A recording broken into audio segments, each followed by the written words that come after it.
til at starte aftenen med lidt champagne. Det lyder dejligt. Jeg er i bil. Jeg skal bare have en dansk mand uden citrus. Uden citrus, ja tak. Ja. Hæft, det er godt, det her. Ja, det er sgu synd, du er så fornuftig. Men spørgsmålet er, hvad der i virkeligheden er fornuft. Der findes en norsk filosof. Han mener, at mennesket er født med en halv promille for lidt. Altså, jeg må sige, jeg kunne da godt sådan bruge en halv promille sådan på daglig basis for at få lidt mere selvtillid. Det har vi da alle sammen brug for. Det har du da også brug for. Jeg synes, det er spændende.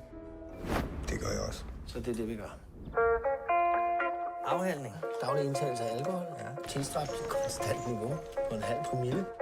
Med henblik på indsamling af evidens, Ja. psykologiske og psykoretoriske følgevirkninger samt undersøgelse af forøget social og faglig ydeevne. Det er kun i arbejdstiden, vi drikker, ikke? Men det er jo ligesom Hemingway. Vi drikker ikke efter 8, og ikke i weekend. Er I klar? Rejs jer! Fuck what they are saying, what a lie. I'm so thrilled right now, cause I'm popping right now. Don't wanna worry about a thing.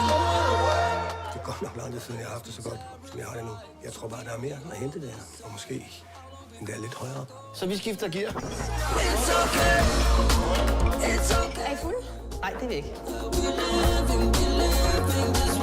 Forklar det for børnene, som er hent.